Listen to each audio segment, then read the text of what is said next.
അപ്പോൾ ഒരു കുട്ടി സങ്കടത്തോട് കൂടിയിട്ട് പറഞ്ഞത്, സാറേ എനിക്കൊരു മാർക്കിനാണ് NMS നഷ്ടപ്പെട്ടത്. ഒട്ടും കഴിവില്ലാത്തൊരു മേഖലയിലേക്ക് കുട്ടിയെ പറഞ്ഞു വെച്ച് കഴിഞ്ഞാൽ ആ കുട്ടിയെ നമുക്ക് നഷ്ടപ്പെടാനുള്ള സാധ്യതയാണ്. അതുപോലെ ചില കുട്ടികൾ മാത്സിൽ ഭയങ്കര പെർഫോമൻസ് ആയിരിക്കും, എന്നാൽ ലാംഗ്വേജിൽ അത്ര പോരാ. തിരിച്ചുണ്ടാവാറുണ്ട്, ലാംഗ്വേജിൽ നന്നായിട്ട് പെർഫോം ചെയ്യുന്ന കുട്ടികളുണ്ടാവും. അവളിപ്പോൾ പറയുന്നത് അനിമൽ സൈക്കോളജി പഠിക്കാനാണ്. ഇവിടെ മനുഷ്യൻ്റെ ഹ്യൂമൻ സൈക്കോളജി തന്നെ എവിടെ എത്തിയിട്ടില്ല. സ്വാഭാവികമായിട്ട് കുട്ടികൾ ചിന്തിക്കുന്നത് വെറൈറ്റി ഡൈവേർട്ട് തിങ്കിങ് ആണ്, അല്ലേ? ഡൈവേർജൻറ്റ് തിങ്കിങ് എന്നാണ് ഇപ്പോൾ. നമ്മൾ ചെയ്യേണ്ട കാര്യങ്ങളൊക്കെ കൃത്യമായിട്ട് നമ്മൾ ചെയ്യുക. ആത്മാർത്ഥമായ പ്രാർത്ഥന നമ്മുടെ മക്കൾക്ക് വേണ്ടി നമ്മൾ നിർവഹിക്കുക എന്നുള്ളതാണ്. അസ്സലാമു അലൈക്കും വറഹ്മത്തുള്ളാഹി വബറകാതുഹു. ബിസ്മില്ലാ അൽഹംദുലില്ലാ അസ്സലാത്തു വസ്സലാമു അലാ റസൂലില്ലാ വ അലാ അലിഹി വസ്ഹാബിഹി അജ്മഈൻ അമ്മാബാദ്. പ്രിയപ്പെട്ട പീസ് റേഡിയോ ശ്രോതാക്കളെ, പീസ് റേഡിയോ സ്നേഹക്കൂടിൻ്റെ ഏറ്റവും പുതിയ ഒരു എപ്പിസോഡ് ഇവിടെ ആരംഭിക്കുകയാണ്. ഇന്നത്തെ സ്നേഹക്കൂട് ചർച്ചയിൽ നമ്മുടെ കൂടെ ഷമീം എം വണ്ടൂർ, ടീച്ചറും ട്രെയിനറുമായ ഷമീമാണ് നമ്മുടെ കൂടെ ഇന്ന് ചർച്ച ചെയ്യുന്നത്. അദ്ദേഹത്തെ സ്വാഗതം ചെയ്യുന്നു. അസ്സലാമു അലൈക്കും വറഹ്മത്തുള്ളാഹി. വലൈക്കും അസ്സലാം വറഹ്മത്തുള്ളാഹി വബറകാത്ത്. ഇപ്പോൾ പരീക്ഷയുമായി ബന്ധപ്പെട്ട ചില കാര്യങ്ങളാണ്. എല്ലാവരും റിസൾട്ട് കാത്തു നിൽക്കുന്ന ഒരു സമയമാണ്. എല്ലാ തലത്തിലുമുള്ള റിസൾട്ടുകൾ കടന്നു വരുന്ന ഒരു സമയം. 1-ാം ക്ലാസ് മുതൽ 10-ാം ക്ലാസ്സും +2 ഒക്കെ ഇപ്പോൾ ഈ സമയത്താണ് ഉള്ളത്. അപ്പോൾ ഈ സമയത്ത് റിസൾട്ട് കാത്തു നിൽക്കുന്ന കുട്ടികളോടാണെങ്കിലും അതുപോലെ തന്നെ രക്ഷിതാക്കളോടാണെങ്കിലും നമുക്ക് എന്താണ് അവരോട് പറയാനുള്ളത്? ബിസ്മില്ലാ അൽഹംദുലില്ലാ വസ്സലാത്തു വസ്സലാമു അലാ റസൂലിൽ അമീൻ വഅലാ ആലിഹി വസ്സഹബി അജ്മഈൻ അമ്മാബാദ്. വളരെ സ്നേഹമുള്ള സ്നേഹക്കൂടിൻ്റെ പ്രേക്ഷകരെ, അൽഹംദുലില്ലാ നല്ലൊരു വിഷയമായിട്ടാണ് ഇന്ന് നമ്മൾ വരുന്നത്. അഥവാ അനീഫ് ഭായി ചോദിച്ചതുപോലെ തന്നെ റിസൾട്ടുകൾ പ്രതീക്ഷിക്കുന്ന ഒരു സമയം. വ്യത്യസ്തമായ പരീക്ഷകൾ നമ്മുടെ മക്കളൊക്കെ എഴുതിയിട്ടുണ്ട്. അത് സ്കൂളിലാണെങ്കിലും മദ്രസയിലാണെങ്കിലും മറ്റു പല സ്കോളർഷിപ്പ് പരീക്ഷകളൊക്കെ ആണെങ്കിലും അതൊക്കെ എഴുതി നിൽക്കുന്ന ഒരു സമയമാണ്. ഈ ഒരു സമയത്ത് റിസൾട്ട് പ്രതീക്ഷിക്കുന്ന മക്കൾ, അവരുടെ ഒരു മൈൻഡ് സെറ്റ് വേറെയാണ്, രക്ഷിതാക്കളുടെ ഒരു മൈൻഡ് സെറ്റ് വേറെയാണ്. ഇപ്പോൾ കഴിഞ്ഞ ഒരു ദിവസം റിസൾട്ട് NMS എന്ന് പറയുന്ന സ്കോളർഷിപ്പിൻ്റെ ഒരു റിസൾട്ട് വന്നു. ആ സമയത്ത് കുട്ടികളും രക്ഷിതാക്കളും ഒരുപാട് പേര് നമ്മളെ വിളിച്ചുകൊണ്ടിരിക്കുകയാണ്. അപ്പോൾ ഒരു കുട്ടി സങ്കടത്തോട് കൂടിയിട്ട് പറഞ്ഞത്, സാറേ എനിക്കൊരു മാർക്കിനാണ് NMS നഷ്ടപ്പെട്ടത്. 132 മാർക്കാണ് കട്ട് ഓഫ് മാർക്ക് മലപ്പുറം ജില്ലയിൽ വന്നത്. 131 മാർക്കാണ് എനിക്ക് ലഭിച്ചത്. എന്തെങ്കിലും കിട്ടാൻ വല്ല വഴിയുണ്ടോ? പിന്നെ രണ്ടാമത് പറഞ്ഞൊരു കാര്യം, എനിക്ക് ഇത്ര കിട്ടാത്തതിൽ എനിക്ക് സങ്കടമൊന്നുമില്ല, പക്ഷേ വീട്ടിൽ നിന്ന് രക്ഷിതാക്കൾ പറയുന്ന ചില കാര്യങ്ങൾ കേൾക്കുമ്പോൾ സാറേ സങ്കടം തോന്നുന്നുണ്ട് എന്നുള്ളതാണ്. അപ്പോൾ ഇവിടെയാണ് നമ്മൾ ഈ ഒരു വിഷയത്തിനെ ഒന്ന് കാണേണ്ടതുള്ളത്. പരീക്ഷ എഴുതുന്ന ഏത് കുട്ടികളാണെങ്കിലും അവരുടെയൊക്കെ മനസ്സിൽ അതിയായ ആഗ്രഹം ഉണ്ടാവും, എന്തായിരിക്കും? അവർക്കെല്ലാവർക്കും ജയിക്കണം തന്നെ ആയിരിക്കും. നല്ല മാർക്കോട് കൂടിയിട്ട് നല്ല ഒരു റിസൾട്ട് ലഭിക്കണമെന്ന് ആഗ്രഹിച്ചിട്ടാണ് ഏതൊരാളും പരീക്ഷ എഴുതുന്നത്. സ്വാഭാവികമായിട്ടും ആ രൂപത്തിൽ പരീക്ഷ എഴുതുമ്പോൾ മക്കൾ പരാജയപ്പെട്ടാലും ജയിക്കുകയാണെങ്കിലൊക്കെ അവരെ കൂടെ നിർത്താൻ നമ്മൾ ശ്രദ്ധിക്കുക എന്നുള്ളതാണ്. ഇപ്പോൾ കുട്ടികളുടെ ഒരു മനസ്ഥിതി എന്ന് പറഞ്ഞാൽ ഈ രൂപത്തിലാണ്. ഭൂരിഭാഗം കുട്ടികളും മാർക്ക് ലഭിക്കോ ഇല്ലേ എന്നതിനപ്പുറം അവർ ചിന്തിക്കുന്നത് രക്ഷിതാക്കളുടെ മുന്നിൽ എങ്ങനെയാണ്. ഇപ്പോൾ നല്ലൊരു മാർക്ക് കിട്ടണമെങ്കിൽ അൽഹംദുലില്ലാ കുഴപ്പമൊന്നും ഉണ്ടാവില്ല, പക്ഷേ മാർക്ക് ഒരല്പം കുറഞ്ഞു പോയാൽ എൻ്റെ രക്ഷിതാക്കൾ എങ്ങനെയാണ് എന്നോട് പ്രതികരിക്കുക, അവരെന്തായിരിക്കും എന്നോട് പറയുക, അങ്ങനത്തെ ഒരു വലിയ ആദി ഇന്നത്തെ കുട്ടികളിൽ കൂടുതൽ കണ്ടുവരുന്നുണ്ടല്ലോ. തീർച്ചയായിട്ടും നമ്മളത് എല്ലാ മേഖലയിലും അത് കാണുന്നുണ്ട്. ഇപ്പോൾ കുട്ടികളുടെ പഠനം, അതുപോലെ തന്നെ കുട്ടികളുടെ മറ്റു പ്രോഗ്രാമുകൾ, അവിടെയൊക്കെ മത്സരം പാരൻസ് തമ്മിലാണ് നമ്മൾ പലപ്പോഴും കാണാറുണ്ട്. അത് വലിയൊരു പ്രശ്നം തന്നെയാണ് ഈ കാലഘട്ടത്തിൽ. അപ്പോൾ അതുകൊണ്ട് സ്വാഭാവികമായിട്ട് കുട്ടികളോട് ആ സമയത്ത് പറയാനുള്ളത് വെച്ചാൽ അവിടെ നിങ്ങൾ ഓവർ വരീഡ് ആവണ്ട. നിങ്ങൾ നല്ലൊരു കഠിനാധ്വാനം നടത്തിയിട്ടാണ്, ഇപ്പോൾ എത്ര മടിയന്മാരാണെങ്കിലും ശരി, ആ പരീക്ഷൻ്റെ ഒരു തൊട്ട് തല ദിവസം അല്ലെങ്കിൽ പരീക്ഷ എഴുതുന്ന ആ ദിവസം ഏറെ കഷ്ടപ്പെട്ടിട്ട് എനിക്ക് പരമാവധി മാർക്ക് ലഭിക്കണമെന്ന ആഗ്രഹത്തോട് കൂടിയിട്ടാണ് ഏതൊരാളും പരീക്ഷ എഴുതുന്നത്. അപ്പോൾ സ്വാഭാവികമായിട്ടും മക്കളെ നിങ്ങൾ നിങ്ങളുടെ ഒരു കഠിനാധ്വാനം നിർവഹിച്ചു, അവിടെ ആ ഒരു റിസൾട്ടിനെ പോസിറ്റീവായിട്ട് കാണാൻ നമ്മൾ ശ്രദ്ധിക്കുക എന്നുള്ളതാണ് കുട്ടികളോട് ഏതൊരു പരീക്ഷ എഴുതിയിട്ടുണ്ടെങ്കിലും അതിൻ്റെ റിസൾട്ട് കാത്തിരിക്കുന്ന അല്ലെങ്കിൽ റിസൾട്ട് വന്ന സമയത്ത് നമുക്ക് പറയാനുള്ളത്. രണ്ടാമത്തെ ഒരു ആസ്പെക്റ്റ് എന്ന് പറയുന്നത് രക്ഷിതാക്കളാണ്, അല്ലേ? രക്ഷിതാക്കളോട് പറയാനുള്ളത്, പരീക്ഷകൾ എന്ന് പറയുന്നത് ഒരു പരീക്ഷ മാത്രമാണ്, അല്ലേ? ഒരു പരീക്ഷ മാത്രമാണ്, അത് ഒരു പരീക്ഷയാണല്ലോ. അതെ, തുടക്കം മാത്രമാണ്, അല്ലേ? ഒരു അവസാനമല്ല എന്നുള്ളതാണ്. നമുക്ക് ഏറ്റവും വലുത് മാർക്കുകളല്ല, മറിച്ച് നമ്മുടെ മക്കളാവണം എന്നുള്ളതാണ്. അവിടെ അവരെ ചേർത്ത് നിർത്താനും ചേർത്ത് പിടിക്കാനും കൂടെ നിൽക്കാനും ഒക്കെ നമുക്ക് സാധിക്കുമ്പോഴാണ് നമ്മുടെ മക്കൾ നമ്മുടെ കൂടെ ഉണ്ടാവുള്ളൂ. അപ്പോൾ ഈ ഒരു റിസൾട്ട് പ്രതീക്ഷിക്കുന്ന ഒരു സമയത്ത് രക്ഷിതാക്കൾ ശ്രദ്ധിക്കേണ്ട കുറച്ച് കാര്യങ്ങൾ കൂടുതലായിട്ട് സംസാരിക്കാം എന്നാണ് എനിക്ക് തോന്നുന്നത്. അതെ. അപ്പോൾ അതിലിപ്പോൾ നമ്മൾ ഇപ്പോൾ പറഞ്ഞതിൽ കുട്ടികളുടെ ടെൻഷൻ, ഇപ്പോൾ കുട്ടികൾക്ക് ഉണ്ടാകുന്ന ടെൻഷനുണ്ട്. പക്ഷേ ആ ടെൻഷന് ഒരു പരിധിയുണ്ട്. പക്ഷേ കുട്ടികൾ അതൊക്കെ രസമായിട്ട് എടുക്കും ചിലപ്പോൾ. പ്രത്യേകിച്ചും ആൺകുട്ടികളൊക്കെ രസമായിട്ട് എടുക്കും. പെൺകുട്ടികളാണ് വീണ്ടും എന്താ വെച്ചാൽ എന്തെങ്കിലുമൊക്കെ ചെയ്തു പോകുന്ന കടുത്ത എന്തെങ്കിലും പ്രയാസങ്ങൾ ഉണ്ടാക്കുന്ന അവരിൽ നിന്നാണ് നമുക്ക് ഇവിടെ രക്ഷിതാക്കൾ ഇടപെടൽ അത് വലിയൊരു പ്രശ്നം തന്നെയാണ് ഈ കാലഘട്ടത്തിൽ. പലരും ആത്മഹത്യ ചെയ്തത്, പല കുട്ടികളും ആത്മഹത്യ ചെയ്യുന്നതൊക്കെ ഈ ഒരു പ്രശ്നമാണ്. ഇത് രക്ഷിതാക്കളുടെ ചീത്തയോ രക്ഷിതാക്കളുടെ ഇടപെടലുകളൊക്കെ അവർക്ക് അലോസരമായി തോന്നുന്നു. അതൊരു പേടിയാണ്. കുട്ടികൾ ചിലപ്പോൾ കൂട്ടുകാർക്കിടയിൽ മാർക്ക് കുറവ് മാനം കിട്ടും എന്നുള്ള പ്രശ്നമൊന്നും കുട്ടികൾക്ക് ചിലപ്പോൾ പലപ്പോഴും ഉണ്ടാകാറില്ല. പക്ഷേ രക്ഷിതാക്കളുടെ ഇടപെടലാണ് അവർക്ക് ഏറ്റവും കൂടുതൽ പ്രയാസമുള്ളത്.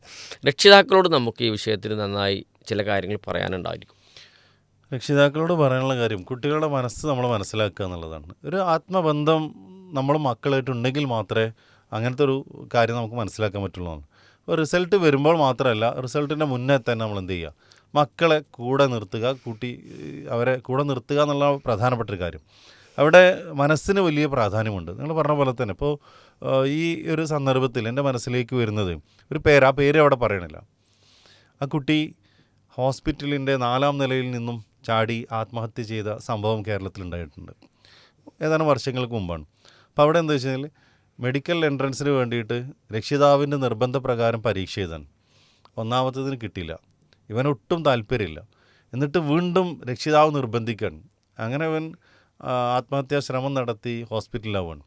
അങ്ങനെ ഹോസ്പിറ്റലിൽ തൻ്റെ തൻ്റെ രക്ഷിതാവ് വന്നിട്ട് തന്നോട് പറയും, എന്ത് മോനെ സാരമില്ലടാ, നീ പരീക്ഷ എഴുതണ്ട, നിൻ്റെ കാര്യങ്ങളായിട്ട് നിനക്ക് മുന്നോട്ട് പോവാം എന്നാണ് ആ കുട്ടി പ്രതീക്ഷിക്കുന്നത്. പക്ഷെ അവിടെയും ആ ക്രിട്ടിക്കൽ സ്റ്റേജിൽ നിൽക്കുന്ന സമയത്ത് താൻ പറയുന്നത് തൻ്റെ മകന് മനസ്സിലാവുമെന്നൊരു ഘട്ടം എത്തിയപ്പോൾ രക്ഷിതാവ് പറയുന്നത്, ഇതുകൊണ്ടൊന്നും നിന്നെ ഞാൻ വെറുതെ വിടില്ല, മറിച്ച് നിർബന്ധമായിട്ട് നീ അടുത്ത പ്രാവശ്യം എഴുതിയേ മതിയാവുമെന്നാണ്.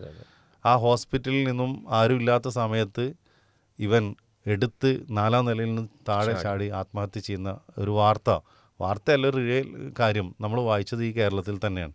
അപ്പോൾ അവിടെ നമ്മുടെ മക്കളുടെ മനസ്സ് മനസ്സിലാക്കാൻ നമുക്ക് സാധിക്കുക എന്നതാണ് ഏറ്റവും പ്രധാനപ്പെട്ട ഒരു കാര്യം എന്നുള്ളതാണ്.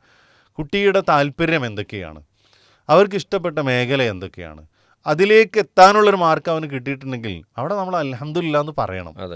ഇനി അഥവാ മാർക്ക് ഒരല്പം കുറവാണെങ്കിൽ സാരമില്ലടാ, ഇത്രയൊക്കെ കിട്ടിയല്ലോ. ഇതും കിട്ടാത്ത ഒരുപാട് കുട്ടികളില്ല. തീർച്ചയായിട്ടും നീ കുറച്ചും കൂടെ ശ്രമിച്ചിട്ടുണ്ടെങ്കിൽ ഒന്നും കൂടെയൊക്കെ കിട്ടുമായിരുന്നു അല്ലെ, അവിടെ ഒരു പോസിറ്റ് എന്ന് പറഞ്ഞാൽ അത് കുറ്റപ്പെടുത്തലല്ലോ.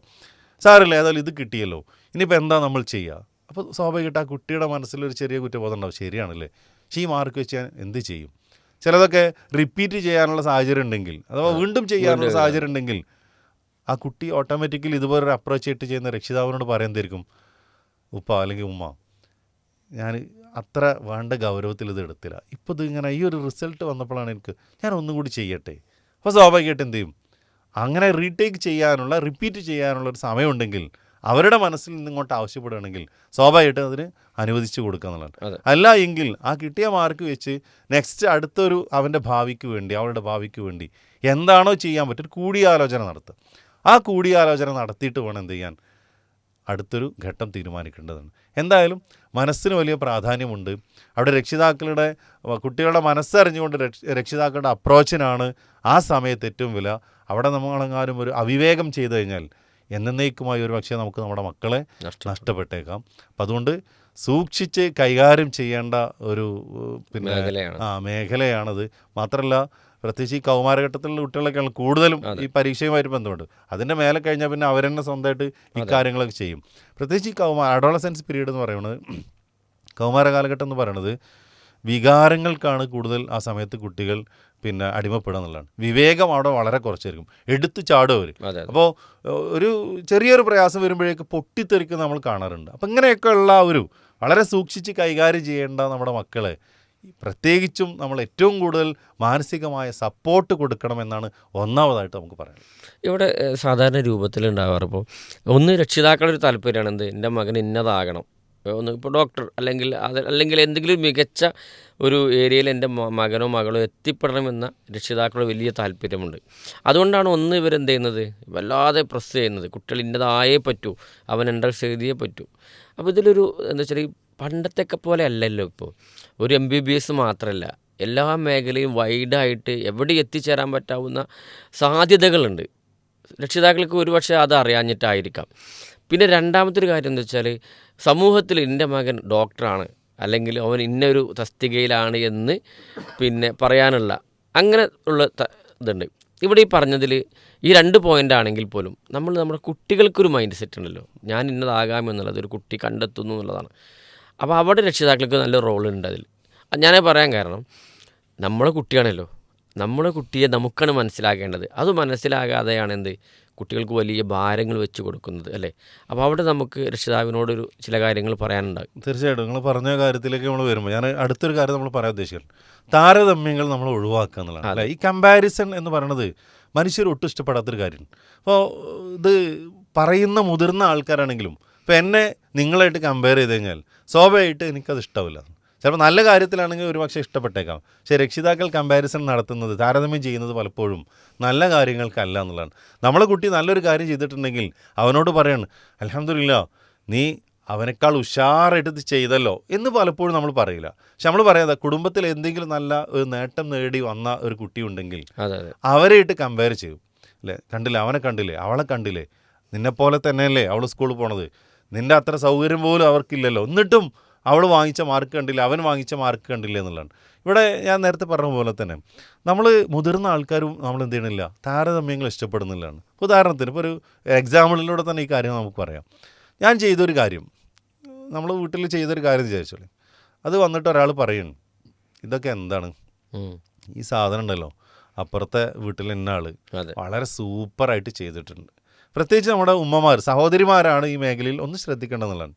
അവരോട് പറയണം, വീട്ടിലുള്ള നമ്മുടെ ഭാര്യമാരോട് അല്ലെങ്കിൽ ഉമ്മമാരോട് നമ്മൾ പറയണം, ഒരു ഭക്ഷണം കഴിച്ചുകൊണ്ടിരിക്കുക നമ്മൾ പറയണം, എന്താ പറയണത്, എന്ത് ഫുഡാ അത്, ഞാൻ കഴിഞ്ഞ ദിവസമേ ഇന്ന സുഹൃത്തിൻ്റെ വീട്ടിൽ അല്ലെങ്കിൽ ഇന്ന ആളുടെ വീട്ടിൽ അദ്ദേഹത്തിൻ്റെ ഭാര്യ അല്ലെങ്കിൽ അദ്ദേഹത്തിൻ്റെ ഉമ്മ ഉണ്ടാക്കിയ ഫുഡ് ഉണ്ടല്ലോ, അതാ ടേസ്റ്റ്, നിങ്ങളൊക്കെ ഉണ്ടാക്കിയത് എന്ത് ടേസ്റ്റാണ്.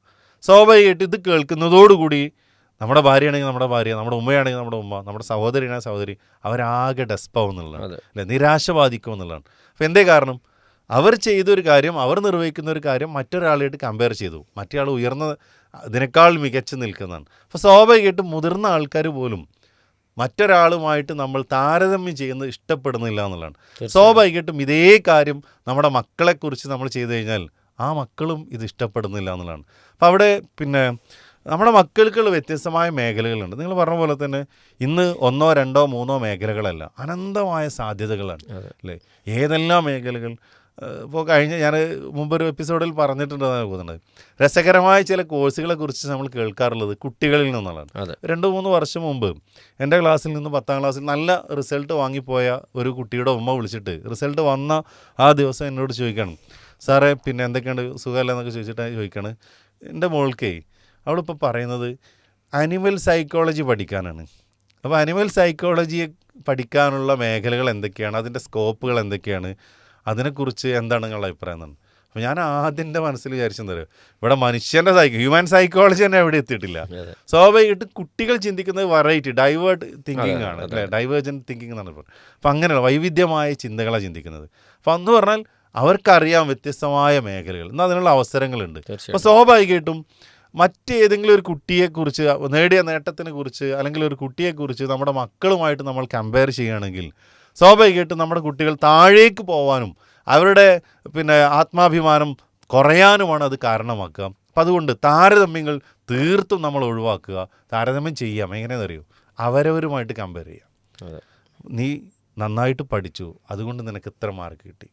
നിൻ്റെ പഠനത്തിൽ നോക്കിയാൽ ഒന്ന് ശ്രദ്ധിച്ചിരുന്നെങ്കിൽ കഴിഞ്ഞ തവണ നീ നന്നായിട്ട് പഠിച്ചിരുന്നു, നന്നായി മാർക്ക് കിട്ടി, ഇപ്രാവശ്യം ഒരു അല്പം അലംഭാവം കാണിച്ചു, കണ്ടോ? അപ്പോൾ സ്വന്തത്തിനോട് കമ്പയർ ചെയ്യുമ്പോൾ കുഴപ്പമില്ല, സ്കില്ലുള്ള ആളാണ്, അപ്പോൾ വേണമെങ്കിൽ നല്ല റിസൾട്ട്, നല്ല മാർക്ക് വാങ്ങാൻ പറ്റും. ആ രൂപത്തിലേക്ക് ഒന്ന് മാറി ചിന്തിക്കേണ്ടതുണ്ട് എന്നാണ് പറയാനുള്ളത്. നിങ്ങളിപ്പോൾ ഒരു ടീച്ചറാണല്ലോ, ട്രെയിനറുമാണ്. അപ്പോൾ ആ നിലയ്ക്ക് തന്നെ ഇപ്പോൾ കുട്ടികളുമായി ഇടപെടുമ്പോൾ പിന്നെ ഇപ്പോൾ നിങ്ങളുടെ ക്ലാസ്സിലെ കുറച്ച് കുട്ടികൾക്ക് ഒരു കുട്ടിയെ ഇപ്പോൾ നിങ്ങൾക്കറിയാം അവൻ ഇന്നതാകാൻ സാധ്യതയുണ്ട്, അങ്ങനെ കണ്ടെത്താൻ സാറിന് കഴിഞ്ഞിട്ടുണ്ടോ? അൽഹംദുലില്ലാ, നമുക്ക് പലപ്പോഴും നമ്മൾ ഒരിക്കലും ഒരാളെ നിർബന്ധിക്കില്ല. ടീച്ചേഴ്സാണെങ്കിലും രക്ഷിതാക്കളാണെങ്കിലും നമുക്ക് ചെയ്യേണ്ട ഒരു കാര്യം തരും, ഒരു കുട്ടിയിൽ വ്യത്യസ്തമായ കഴിവുകളുണ്ടാവും. അല്ലേ? മൾട്ടിപ്പിൾ ഇൻ്റലിജൻസിൻ്റെ കാലഘട്ടമാണ്. വ്യത്യസ്തമായ കഴിവുകൾ കുട്ടികൾക്കുണ്ട്. സ്കിൽഡ് ആയിട്ടുള്ള കുട്ടികളാണ് പലതും. ചില ആളുകൾക്ക് നന്നായിട്ട് വായിക്കാൻ അറിയാം, ചില ആളുകൾക്ക് നന്നായിട്ട് എഴുതാൻ അറിയാം, വേറെ ചില ആളുകൾ സ്പോർട്സ് ഈവൻറ്റുകളായിരിക്കും ബോയ്സൊക്കെ ആണെങ്കിൽ മികവ് പുലർത്തുന്നത്. മറ്റു ചില ആൾക്കാർ നന്നായിട്ട് ചിത്രമൊക്കെ വരയ്ക്കുന്ന ആർട്ടിസ്റ്റിക് നല്ല സ്കില്ലുള്ള ആൾക്കാരുണ്ടാവും. ഇങ്ങനെ വ്യത്യസ്തമായ സ്കില്ലുകളാണ്. അതുപോലെ ചില കുട്ടികൾ മാത്സിൽ ഭയങ്കര പെർഫോമൻസ് ആയിരിക്കും, എന്നാൽ ലാംഗ്വേജിൽ അത്ര പോരാ. തിരിച്ചുണ്ടാവാറുണ്ട്, ലാംഗ്വേജിൽ നന്നായിട്ട് പെർഫോം ചെയ്യുന്ന കുട്ടികളുണ്ടാവും. അപ്പോൾ നമ്മളെ ക്ലാസ്സിൽ വരുന്ന ഓരോ കുട്ടികളിലും വ്യത്യസ്തമായ കഴിവുകൾ നമുക്ക് കണ്ടെത്താൻ പറ്റുന്നതാണ്. അതിനുള്ള അവസരങ്ങൾ നമ്മൾ കൊടുക്കണം.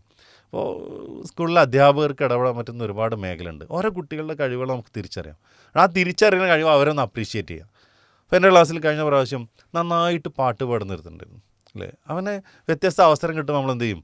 അതിനുള്ള മേഖല അവന് കൊടുക്കും. സ്കൂളിലൊരു പ്രോഗ്രാം വരുവാണെങ്കിൽ അവനെ പേര് വിളിക്കും, അവൻ നന്നായിട്ട് പാടും. അപ്പോൾ പാടുന്നതിന് എന്ത് ചെയ്യും? ചിലപ്പോൾ ഒരു ഫോട്ടോ എടുത്തിട്ട് നമ്മുടെ ക്ലാസ് ഗ്രൂപ്പിലിടും.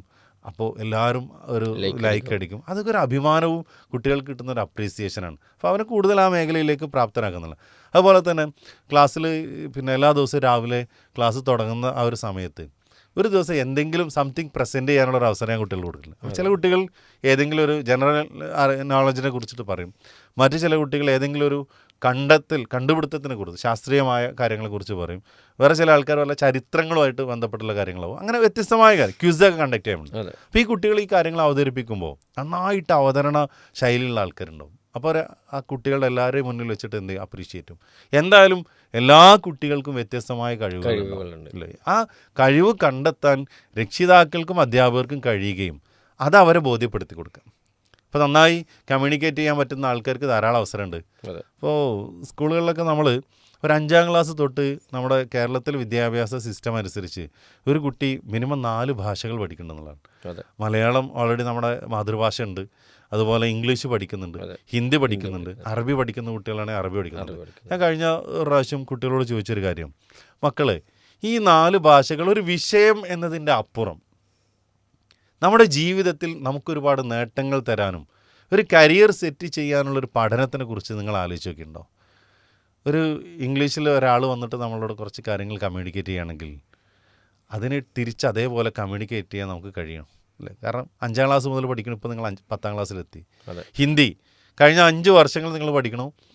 ഒരു ഹിന്ദിക്കാരൻ വന്നിട്ട് ഹിന്ദിയിൽ കുറച്ച് കാര്യങ്ങൾ ചോദിച്ചാൽ അതിനെ അതേ രൂപത്തിൽ അയാൾക്ക് മനസ്സിലാകുന്ന രൂപത്തിൽ നിന്ന് കമ്മ്യൂണിക്കേറ്റ് ചെയ്യാൻ നമുക്ക് പറ്റുന്നുണ്ട്. അപ്പോൾ പ്രായോഗികമായിട്ട് ചിന്തിക്കുകയാണെങ്കിൽ നമുക്ക് ഓരോരുത്തരുള്ള കഴിവുകൾ എന്താണെന്നുള്ള കുട്ടികൾക്ക് കണ്ടെത്താൻ പറ്റും. ഇനി കുട്ടികൾക്ക് അത് കണ്ടെത്താൻ പറ്റില്ലെങ്കിലും രക്ഷിതാക്കൾക്കും അധ്യാപകർക്കും കണ്ടെത്തിയിട്ട് കുട്ടികൾ അതിൻ്റെ വ്യത്യസ്ത മേഖലകൾ പഠിപ്പിച്ചു കൊടുക്കാൻ പറ്റുന്നതാണ്.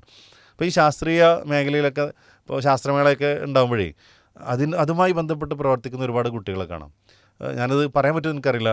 കഴിഞ്ഞ ഒരു അധ്യയന വർഷത്തിൽ ഒരു വിദ്യാർത്ഥി അവന് ശരിക്ക് എഴുതാനും വായിക്കാനൊന്നും അത്ര സ്കിൽഡ് അല്ല, അല്ലേ? എഴുതാനും വായിക്കാനൊന്നും അത്ര ഒരു നല്ലൊരു മികവ് പുലർത്തുന്നില്ല. പക്ഷേ ടെക്നിക്കലായിട്ടുള്ള പല കാര്യങ്ങൾ എത്ര പെട്ടെന്നാണ് അവൻ ചെയ്യുന്നത്. അവൻ ചെയ്യാമെന്ന് മാത്രമല്ല, അതിൽ മറ്റുള്ളവർക്ക് ക്ലാസ് എടുക്കാൻ പോലും അവന് സാധിക്കുന്നുണ്ട്. ഒരിക്കലും പരീക്ഷ സ്വന്തമായിട്ട് എഴുതിയാൽ വിജയിക്കണം എന്നില്ല, അല്ലേ? പക്ഷേ അവൻ മോശക്കാരനാണെന്ന് നമുക്ക് പറയാൻ പറ്റുമോ? അപ്പോൾ ഇങ്ങനെ വ്യത്യസ്തമായ ഒരുപാട് സ്കില്ലുകളുള്ള കഴിവുകളുള്ള കുട്ടികളുണ്ട്. നമ്മുടെ മക്കൾക്കുള്ള കഴിവ് ഏതാണെന്നുള്ളത് കണ്ടെത്താനുള്ളൊരു പരിശ്രമം നമുക്കുണ്ട്. അതിൽ ആധുനികമായ ഒരുപാട് സംവിധാനങ്ങളുണ്ട്. പിന്നെ ആപ്റ്റിറ്റ്യൂഡ് ടെസ്റ്റ് പോലെയുള്ള ടെസ്റ്റുകൾ ഇപ്പോൾ ഫ്രീ ആയിട്ട് ചെയ്യുന്ന സ്ഥാപനങ്ങളൊക്കെ ഉണ്ട്. അപ്പോൾ അവിടെ പോയി കഴിഞ്ഞാൽ ഇത് പറയുന്ന സമയത്ത് തന്നെ എനിക്ക് പറയാൻ പറ്റുന്ന കാര്യം, ഈ പ്രാവശ്യം തുടങ്ങുന്ന സമയത്ത്, ഈ കഴിഞ്ഞ അധ്യയന വർഷം ആരംഭിക്കുന്ന സമയത്ത് ഒരു കുട്ടിയെ കുറിച്ചിട്ട് രക്ഷിതാവ് പറയണം, സാറേ സാധാരണ 10ാം ക്ലാസ്സിലേക്ക് എത്തുമ്പോൾ സ്വന്തം ഒരു ബോധം വരാറുണ്ടല്ലോ, എൻ്റെ മോനെ അങ്ങനത്തെ ഒരു കാര്യമൊന്നുമില്ല. അവനോട് അടുത്ത വർഷം നീ എന്താണ് പഠിക്കണമെന്ന് ചോദിച്ചാൽ അതുപോലും ഒരു കൃത്യമായൊരു ആൻസറില്ല. നിങ്ങൾക്കൊന്ന് സഹായിക്കാൻ പറ്റുമോ? എന്തെങ്കിലും ഒരു നിർദ്ദേശം എന്താ ചെയ്യാൻ പറ്റും? ഞാൻ സ്വാഭാവികമായിട്ടും ഞാൻ അവരോട് പറഞ്ഞു, ചില നിർദ്ദേശങ്ങൾ വെച്ചു കൊടുത്തു. അപ്പോൾ നിങ്ങൾ ചെയ്യേണ്ട ഒരു കാര്യം, അവനൊരു ആറ്റിറ്റ്യൂഡ് ടെസ്റ്റ് ചെയ്തിക്കലാണ്. അവിടെ പോയി കഴിഞ്ഞാൽ കുട്ടി കുറേ ചോദ്യാവലികളാണ്. ആ ചോദ്യാവലികൾ കൃത്യമായ ആൻസറുകൾ എഴുതുമ്പോൾ ആ കുട്ടിയുടെ മനസ്സിലുള്ള അല്ലെങ്കിൽ അവന് കഴിവുള്ള മേഖല ഏതാണെന്നുള്ളത് തിരിച്ച് അറിയാൻ രക്ഷിതാവിനും കഴിയും. അതിലൂടെ അവൻ്റെ മേഖല അവനും തിരിച്ചറിയാൻ പറ്റും. ഒട്ടും കഴിവില്ലാത്തൊരു മേഖലയിലേക്ക് കുട്ടിയെ പറഞ്ഞയച്ചു കഴിഞ്ഞാൽ ആ കുട്ടിയെ നമുക്ക് നഷ്ടപ്പെടാനുള്ള സാധ്യതയാണ്. എന്നാൽ അവന് ചെറിയൊരു സാധ്യതയുള്ളൊരു മേഖലയാണെങ്കിലും അത് അവന് ബോധ്യപ്പെടുത്താൻ നമുക്ക് കഴിഞ്ഞു കഴിഞ്ഞാൽ സ്വാഭാവികമായിട്ടും വിജയിക്കാനും ജീവിതത്തിൽ വിജയം കണ്ടെത്താനും അവർക്ക് സാധിക്കുമെന്നുള്ളതാണ്. ശരി, ഞാൻ ഇത് പറഞ്ഞപ്പോൾ എനിക്ക് ഓർമ്മ വന്നതെന്ന് വെച്ചാൽ പിന്നെ നമ്മുടെ തൊട്ടടുത്തുള്ള ഒരു സ്ഥാപനത്തിൽ ഒരു കുട്ടിയെ ഹിഫ്ലാക്കാൻ വേണ്ടി എങ്ങാണ്ട് ഒരു രക്ഷിതാവ് കൊണ്ടുവന്നാക്കി. അപ്പോൾ അദ്ദേഹം നല്ലൊരു സാമ്പത്തികമായി നല്ല ഉയർന്നൊരു സ്റ്റേജിലുള്ള ഒരാളാണ്. അപ്പോൾ അദ്ദേഹം പറഞ്ഞത് പിന്നെ ഈ ഫീസിനേക്കാളധികം നിങ്ങൾക്ക് എന്ത് വേണമെങ്കിലും എന്ത് ചെയ്യാം, ഞാൻ തരാം, ഡൊണേഷനായിട്ട് തരാം, പക്ഷെ എൻ്റെ മോനൊന്ന് ഹാഫിലാക്കി കാണാമെന്ന് ആഗ്രഹം എന്ന് പറഞ്ഞു. പക്ഷെ ഇവൻ എത്ര കിടഞ്ഞു പരിശ്രമിച്ചിട്ടും എന്താകുന്നില്ല, ഇവന് അതിന് കഴിയണില്ല. അപ്പോൾ അവസാനം 4 മാസം കഴിഞ്ഞിട്ട് ഈ സ്ഥാപനത്തിൻ്റെ പ്രിൻസിപ്പൾ അദ്ദേഹത്തെ വിളിച്ചിട്ട് വരാൻ പറഞ്ഞു.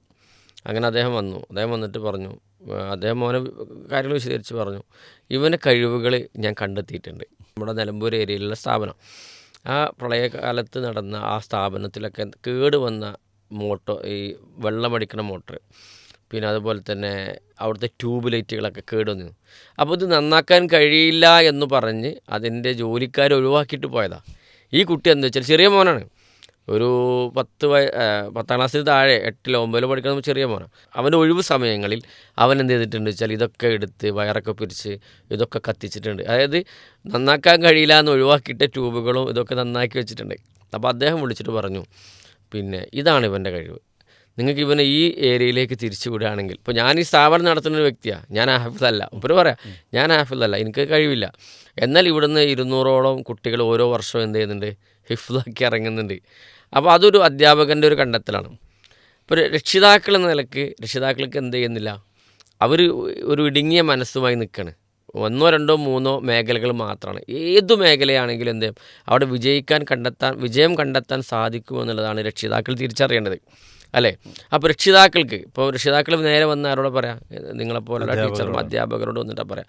അപ്പോൾ രക്ഷിതാക്കൾ എന്ന നിലയ്ക്ക് അവർക്ക് കണ്ടെത്താൻ, സ്വന്തം മക്കളുടെ കഴിവ് കണ്ടെത്താനുള്ള എന്തെങ്കിലും കാര്യങ്ങൾ നമുക്ക് പറയാൻ പറ്റുമോ? തീർച്ചയായിട്ടും അത് പറയാൻ സാധിക്കുമെന്ന് പറഞ്ഞു കഴിഞ്ഞാൽ നിരന്തരം നിരീക്ഷണങ്ങളിലൂടെയാണ് ഏതൊരാൾക്കും മറ്റൊരാളെക്കുറിച്ച് വിലയിരുത്താൻ സാധിക്കുക എന്നുള്ളതാണ്. ഞാനൊരു പ്രാവശ്യം ക്ലാസ് കഴിഞ്ഞിട്ട് വരാന്തയിൽ കൂടെ അങ്ങനെ പോവാണ്. അപ്പോൾ 8ാം ക്ലാസ്സിൻ്റെ ഏറ്റവും മുകളിലുള്ള ഫ്ലോറിലാണ് 8ാം ക്ലാസ് ഉള്ളത്. അപ്പോൾ അതിൻ്റെ വരാന്തയിൽ കൂടെയാണ്, ഒരറ്റത്തുനിന്ന് മറ്റേ അറ്റത്തിൽ കൂടെയാണ് സ്റ്റെയർ കേസ് ഇങ്ങനെ ഇറങ്ങി പോകുന്ന സമയത്ത് ഒരു ക്ലാസ് നിന്നുണ്ട് ഭയങ്കര ഹിന്ദിയിൽ ഇങ്ങനെ സംസാരിക്കുന്നുണ്ട്, പറയുന്നത് മുഴുവൻ സത്യം. അപ്പോൾ ഞാൻ കുറച്ച് നേരം ഇങ്ങനെ അവിടെ വരാന്തയിൽ തന്നെ കയ്യൊക്കെ ഇട്ട് ഇങ്ങനെ നിന്നു.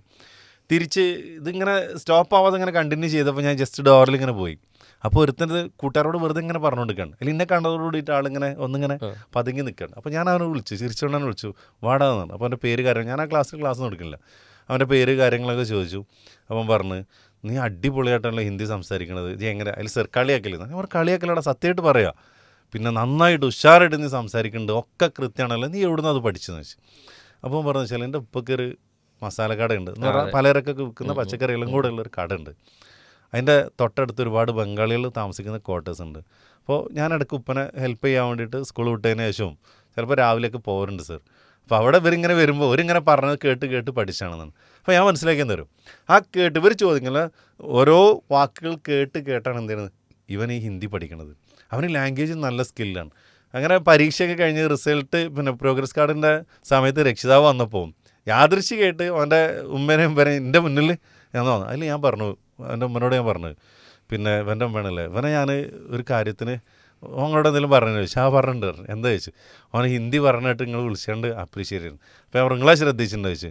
ഞങ്ങളങ്ങനെ ശ്രദ്ധിച്ചു. ഞാൻ പറഞ്ഞു, അവന് നല്ല സ്കില്ലുള്ള ആളാണ്, ഹിന്ദി ഇങ്ങനെ എത്ര പെട്ടെന്ന് പഠിക്കാൻ കഴിയുമെങ്കിൽ ബാക്കിയുള്ള ലാംഗ്വേജൊക്കെ ഇതുപോലെ പഠിക്കാൻ പറ്റും. അപ്പോൾ അവന് ഭാഷയുടെ മേഖലയിൽ പോയാൽ നല്ല അവസരങ്ങൾ ഒരുപാടുണ്ട് കേട്ടോ. അത് നിങ്ങൾ ജസ്റ്റ് മനസ്സിലാക്കാം. പോയി കടയിലൊക്കെ നിന്നോട്ടെ, അതിനൊരു കുഴപ്പമില്ല, ഇങ്ങനെ നല്ല സ്കില്ലുണ്ട്. അപ്പോൾ ജസ്റ്റ് അവൻ്റെ മാർക്ക് നോക്കുമ്പോൾ ലാംഗ്വേജിൽ കുറച്ച് കൂടുതൽ മാർക്കുകളുണ്ട്, ബാക്കിയുള്ളതൊന്നും അത്ര ഇല്ല. അപ്പോൾ ഞാൻ പറയണത്, നമ്മൾ നിരന്തരം നമ്മുടെ മക്കളെ നിരീക്ഷിക്കുകയാണെങ്കിൽ അവർക്കുള്ള സ്കില്ലുകൾ എന്തൊക്കെയാണ്. അപ്പോൾ നിങ്ങൾ പറഞ്ഞല്ലോ നേരത്തെ ഹിഫുൽ, ചില കാര്യങ്ങൾ അവർക്ക് നോക്കാനും വായിക്കാനും ഒന്നും അറിയില്ല, പക്ഷേ ബൈഹാർട്ടാക്കാനുള്ള സ്കിൽ അവർക്കുണ്ടാവും. അവരെ ചിലപ്പോൾ ആ ഒരു മേഖലയിൽ വിടേണ്ടി വരും. മറ്റു ചില ആളുകൾ വീട്ടിലെ, ഇപ്പോൾ നിങ്ങൾ പറഞ്ഞ പോലെ തന്നെ എന്ത് സാധനം കിട്ടിയാലും അതിൻ്റെ പരിപ്പൊക്കെ എടുക്കുന്ന ആൾക്കാരാണെങ്കിൽ അഥവാ അത് കഴിക്കുക, അത് നന്നാക്കുക, അങ്ങനത്തെ ചെയ്യുന്ന ടെക്നിക്കൽ സ്കില്ലുള്ള ആൾക്കാരൊന്നുമില്ല. ഈ റൈറ്റിംഗ് സ്കില്ല് ചില കുട്ടികളൊക്കെ നമുക്ക് കാണാം, ഒരു പേപ്പർ ഇട്ട് വെറുതെ ഇങ്ങനെ എന്തെങ്കിലുമൊക്കെ എഴുതിയിരിക്കും. ചിലപ്പോൾ ഒരു കഥയാവാം, ചിലപ്പോൾ ഒരു കവിതയാവാം.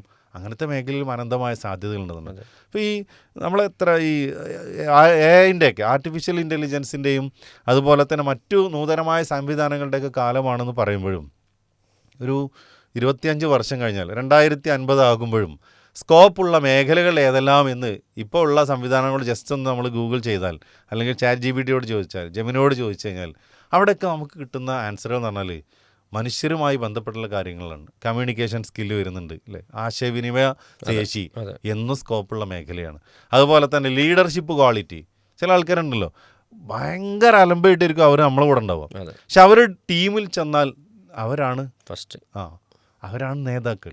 അങ്ങനെയുള്ള കുട്ടികളെ നമ്മുടെ നാടിന് ആവശ്യമുണ്ട്, ലീഡർഷിപ്പ് ക്വാളിറ്റി ഉള്ളവരാണ്. അപ്പോൾ വ്യത്യസ്തമായ കഴിവ് ഇത് നമ്മളെ മക്കൾക്ക് എങ്ങനെ ഉണ്ട് എന്നുള്ളത് അവർ നിരന്തരം നിരീക്ഷിക്കുന്നതിലൂടെ നമുക്ക് മനസ്സിലാക്കാൻ പറ്റുന്നതാണ്. ഇത് പറയുമ്പോൾ തന്നെ ഇതിൻ്റെ കൂടെ ചേർക്കേണ്ട ഒരു കാര്യം, നമ്മുടെ മക്കൾക്ക് എന്തെങ്കിലും കുറവുകളുണ്ടെങ്കിൽ അതും കണ്ടെത്താൻ നമുക്ക് സാധിക്കണം എന്നുള്ളത്. അപ്പോൾ വെറും സ്കില്ലുകൾ മാത്രമല്ല, അല്പം കുറവുകൾ, മനുഷ്യരാണല്ലോ, വ്യത്യസ്ത കുറവുകളൊക്കെ ഉണ്ടാവും. അതൊന്നും ജീവിതത്തിൽ പരാജയപ്പെടാനുള്ള കാരണങ്ങളല്ല, അവർക്ക് ആ പരിമിതികളെ മറികടന്നുകൊണ്ട് വിജയിക്കാൻ കഴിയുന്നതാണ്. ഞാനിത് പറയാൻ കാരണം, ചിലപ്പോൾ നമ്മുടെ കുട്ടിക്ക് ഒരല്പം കേൾവി ശക്തി കുറവുണ്ടെങ്കിൽ അത് ഫസ്റ്റ് ഐഡൻറ്റിഫൈ ചെയ്യേണ്ട ആൾക്കാർ രക്ഷിതാക്കളാണെന്നുള്ളതാണ്. കാഴ്ചയിൽ ഒരല്പം കുറവുണ്ട് എങ്കിൽ ആ കുട്ടി കാഴ്ചയ്ക്ക് ഒരല്പം പരിമിതിയുണ്ട് എന്ന് മനസ്സിലാക്കേണ്ട രക്ഷിതാക്കളാണ്. ഇനി ചില കാര്യങ്ങൾ ഗ്രാസ്പ് ചെയ്യാൻ, മനസ്സിലാക്കാൻ കുറച്ച് സമയം ബാക്കിയുള്ളവരെക്കാൾ കൂടുതൽ എടുക്കുന്നുണ്ടെങ്കിൽ അവൻ്റെ ഒരു ഇൻ്റലിജൻസ് കപ്പാസിറ്റി ഒരല്പം ഇല്ലേ, ചില ഗ്രാസ്പിംഗ് പവർ ഒരല്പം കുറവുണ്ടെന്ന് മനസ്സിലാക്കേണ്ട രക്ഷിതാക്കളാണ്. ഇത് എങ്ങനെ കഴിയുക? നമുക്ക് നമ്മുടെ മക്കളെ നിരന്തരം നിരീക്ഷിക്കുന്നതിലൂടെയാണ് സാധിക്കുക. അപ്പോൾ രക്ഷിതാക്കളെ നമ്മുടെ കുട്ടികളുടെ കഴിവുകളും അവർക്ക് എന്തെങ്കിലുമൊക്കെ കുറവുകളുണ്ടെങ്കിലും അത് ആദ്യം കണ്ടെത്താൻ നമുക്ക് സാധിക്കണം. അത് കണ്ടെത്തിയാൽ അത് കുറവുകളാണെങ്കിൽ അത് പരിഹരിക്കാനുള്ള മാർഗ്ഗങ്ങൾ നമുക്ക് അന്വേഷിക്കാം. നല്ല സ്കില്ലുള്ള ഏത് മേഖലയാണോ നമ്മുടെ മക്കൾക്കുള്ളത് ഉണ്ടെങ്കിൽ അതിനെ വളർത്തിക്കൊണ്ടുവന്ന് അവരുടെ ജീവിതം ആ മേഖലയിലേക്ക് തിരിച്ചു വിട്ടു കഴിഞ്ഞാൽ ചെറിയ എഫേർട്ടിൽ വൻ വിജയം നേടാൻ നമ്മുടെ മക്കൾക്ക് സാധിക്കുമെന്നുള്ളതാണ്. അത് പറയുമ്പോൾ നമുക്ക് മനസ്സിലാവുന്നത്, ഇപ്പോൾ കുട്ടികൾ പലപ്പോഴും പറയുമല്ലോ, ഇപ്പോൾ 10ാം ക്ലാസ് കഴിഞ്ഞു അല്ലെങ്കിൽ +2 കഴിഞ്ഞു, ഇപ്പോൾ +2 വരെയൊക്കെ ചിലപ്പോൾ രക്ഷിതാക്കളെ നല്ല ഇടപെടൽ വേണ്ടി വരും. ഇപ്പോൾ സ്വാഭാവികമായിട്ടും രക്ഷിതാവിന് ചോദിക്കാം, നിനക്ക് എന്ത് മേഖലയാണ് വേണ്ടത്? അത് പലപ്പോഴും നടക്കണില്ല എന്നുള്ളത് ഒന്നാണ്. ഇനി അഥവാ കുട്ടികൾ പറയും, ഒരു 9ാം ക്ലാസ്സിലൊക്കെ എത്തുമ്പോഴൊക്കെ കുട്ടികൾ പറയുമല്ലോ, ഞാൻ ഇന്ന മേഖല ഇഷ്ടപ്പെടുന്നു, ഒന്നെങ്കിൽ ഇലക്ട്രിക്കൽ, ഇലക്ട്രോണിക്സ് അല്ലെങ്കിൽ ഡ്രൈവിംഗ്, അങ്ങനെയൊക്കെ കുട്ടികൾ പറയാറുണ്ട്. നിനക്ക് ആരാകണം എന്ന് ചോദിച്ചാൽ ഞാൻ പൈലറ്റ് ആകണം. ചിലപ്പോൾ തമാശയിൽ പറയുകയാണെങ്കിൽ പോലും രക്ഷിതാവിന് ചിലപ്പോൾ പൈലറ്റ് ആകാനാവില്ല ഇഷ്ടം. അപ്പോൾ കുട്ടികളൊരു മേഖല പറയുന്നുണ്ടെങ്കിൽ ശരിക്കും നമ്മളത് പരിഗണിക്കണ്ടേ? ഇപ്പോൾ നിങ്ങൾ നേരത്തെ പറഞ്ഞ പോലെ തന്നെ അവരെ ഒന്ന് പരീക്ഷണം നടത്തി അവരതിന് ഓക്കെ ആണെങ്കിൽ ആ മേഖലയിലേക്ക് തിരിച്ചു വിടല്ലേ നല്ലത്? തീർച്ചയായിട്ടും. നമ്മൾ ഞാൻ സാധാരണ ഒരു ഹൈസ്കൂൾ അധ്യാപകനായതുകൊണ്ട് എൻ്റെ മുന്നിലേക്ക് വരുന്നത് 8, 9, 10 കുട്ടികളാണ്. ഞാൻ 8ാം ക്ലാസ്സിൽ വരുന്ന മക്കളോട് നമ്മൾ പറയാറുള്ളത്, അവർക്കൊരു ഫ്രീ ടൈം നമുക്ക് കിട്ടിയിട്ട് അവരായിട്ടൊരു നല്ല ഇൻട്രാക്ഷൻ സമയം കിട്ടുകയാണ്. ഭൂരിഭാഗം 8ാം ക്ലാസ്സിൽ നമ്മൾ കയറാറുണ്ട്, ഫസ്റ്റിൽ ഒരു മാസത്തിനുള്ളിൽ തന്നെ. അപ്പോൾ അവരോട് പറയാനുള്ളത്, മക്കളെ നിങ്ങൾ ജീവിതത്തിൽ ആരായിത്തീരണമെന്നാണ് നിങ്ങൾ ആഗ്രഹം? അപ്പോൾ കുട്ടികൾ പലത് പറയും. അപ്പോൾ നമ്മൾ പറയും, നിങ്ങൾ പറഞ്ഞതെല്ലാം ഓക്കെ, പക്ഷെ ഞാൻ നിങ്ങളോട് പറയുന്ന ഒരു പുതിയൊരു കാര്യമാണ്. 8ാം ക്ലാസ്സിൽ എത്തുമ്പോൾ ഇപ്പോൾ നിങ്ങൾ പറഞ്ഞതാവില്ല ഒരു വർഷം കഴിഞ്ഞാൽ ഉണ്ടാവും, പിന്നെ കുറച്ചുകൂടി കഴിഞ്ഞാൽ തോന്നുന്നു നിങ്ങൾക്ക് അതല്ല. അപ്പോൾ നിങ്ങൾ ജീവിതത്തിൽ ഏറ്റവും കൂടുതൽ നിങ്ങൾ ആഗ്രഹിക്കുന്ന 3 മേഖല നിങ്ങൾക്ക് കണ്ടെത്താമെന്നുള്ളതാണ്. 3 എണ്ണം. 9ാം ക്ലാസ്സിലേക്ക് ഒരു വർഷം കഴിഞ്ഞ് 9ാം ക്ലാസ്സിലേക്ക് എത്തുമ്പോൾ 2 എണ്ണത്തിലേക്ക് അത് ഫോക്കസ് ചെയ്യാൻ പറ്റണം. 2 ഇഷ്ടപ്പെടും, ഒന്നിനെ പതുക്കെ ഒഴിവാക്കുക, ഏറ്റവും താല്പര്യമുള്ള 2 മേഖല. 10ാം ക്ലാസ്സിലേക്ക് എത്തുമ്പോൾ ഒരൊറ്റ ലക്ഷ്യം, ഒരൊറ്റ ടാർഗറ്റ് ആയിട്ട് മുന്നോട്ട് പോകണമെന്നാണ് നമ്മൾ പറയാറുള്ളത്. പലപ്പോഴും കുട്ടികൾക്ക് അതിന് സാധിക്കാറുണ്ടോ എന്ന് ചോദിച്ചു കഴിഞ്ഞാൽ കഴിയുന്നവരുണ്ട്, കഴിയാത്തവരുണ്ട്. പിന്നെ നമ്മളൊക്കെ പറയാറുള്ളത് എന്താ അറിയോ, നമ്മുടെ നാട്ടിൽ ഒരു മെച്യൂരിറ്റി ഒരു പക്വതയൊക്കെ ഏകദേശം എത്തണമെന്നുണ്ടെങ്കിൽ, ആൺകുട്ടികൾക്കൊക്കെ അവരുടെ കരിയറിനെ കുറിച്ച് ഏകദേശം ഒരു പക്വത എത്തണമെന്നുണ്ടെങ്കിൽ ചുരുങ്ങിയത് ഒരു +2 ഒക്കെ ആവണമെന്നാണ്. ശരിക്കും അതൊരു ശരിയായ കാര്യമല്ല എന്ന് മനസ്സിലാക്കുന്നത്. കാരണം മറ്റു പല വികസിത രാജ്യങ്ങളിൽ നല്ല ഹൈലി പ്രൊഫഷണലായിട്ടുള്ള അല്ലെങ്കിൽ നല്ല ഒരു ഹാപ്പിനെസ് ഇൻഡെക്സിൽ ഫസ്റ്റിലെ കുറച്ച് സ്ഥാനങ്ങളിൽ വരുന്ന രാജ്യങ്ങളിലൊക്കെ എഡ്യൂക്കേഷണൽ സിസ്റ്റം, വിദ്യാഭ്യാസ രീതി നമ്മൾ പരിശോധിക്കുമ്പോൾ അവിടെയൊക്കെ കണ്ടെത്താൻ പറ്റുന്നത് ഒരു 6ാം ക്ലാസ് കഴിഞ്ഞാൽ പിന്നെ ചാനലൈസ്ഡ് എഡ്യൂക്കേഷനാണ്. അഥവാ കുട്ടികളുടെ ആപ്റ്റിറ്റ്യൂഡ് ടെസ്റ്റൊക്കെ നടത്തിയിട്ട് അവർക്ക് താല്പര്യമുള്ള മേഖലയിലേക്ക് പിന്നെ ആ മേഖലയിലേക്ക് മാത്രം കോൺസെൻട്രേറ്റ് പോകുന്നതാണ്. അപ്പോൾ അങ്ങനെ ഉണ്ടല്ലോ, അത് വേണമെന്നല്ല പറയണത്. സ്വാഭാവികമായിട്ടും നമ്മുടെ രാജ്യത്തിന് തന്നെയാണ് മികച്ചത് എന്നാണ് എൻ്റെയൊക്കെ ഒരു വിലയിരുത്തൽ. സ്വാഭാവികമായിട്ടും വ്യത്യസ്ത മേഖലകൾ കണ്ട് അത് തീരുമാനിക്കേണ്ട ഒരു സമയം എത്തുമ്പോൾ തീരുമാനിച്ച് മുന്നോട്ട് പോകണമെങ്കിൽ റിസൾട്ട് ഒന്നും കൂടി നന്നാവുന്നതാണ്. പക്ഷേ കുട്ടികൾ അതിൽ എത്രത്തോളം ബോധവാന്മാരാണോ നമുക്കറിയില്ല. എന്തായാലും ഒരു 10ാം ക്ലാസ് കഴിയുമ്പോൾ ഒരു 16 വയസ്സൊക്കെ എന്തായാലും ആവുന്നുണ്ടല്ലോ. ആ ഒരു 16 വയസ്സൊക്കെ ആകുമ്പോൾ തങ്ങളുടെ കരിയറിനെ കുറിച്ചൊരു നല്ല സ്വപ്നമൊക്കെ കണ്ട് എനിക്കുള്ള മേഖല ഏതാണെന്നൊക്കെ സ്വന്തം കണ്ടെത്തിയിട്ട് അത് പറയുന്നുണ്ടെങ്കിൽ സ്വാഭാവികമായിട്ട് രക്ഷിതാക്കൾ എന്ത് ചെയ്യണം, അതിന് വേണ്ട ഒരു ഹലാലായ മാർഗ്ഗമാണോ, നമ്മുടെ കൊക്കിൽ ഒതുങ്ങുന്നതാണോ, ഇല്ല ചില ഡ്രീംസൊക്കെ പറഞ്ഞിട്ട് ഭയങ്കര ഭീമമായ സംഖ്യയാണ് ഒരു പക്ഷേ സാധിക്കണം എന്നില്ല, അതിനുള്ള പരിഹാരങ്ങളുണ്ട്. പക്ഷെ എന്നാലും ചിലപ്പോൾ നമുക്ക് അപ്പോൾ കുട്ടികളെ അത് വളരെ നന്നായിട്ട് ബോധ്യപ്പെടുത്തി കൊടുക്കുക എന്നുള്ളത്.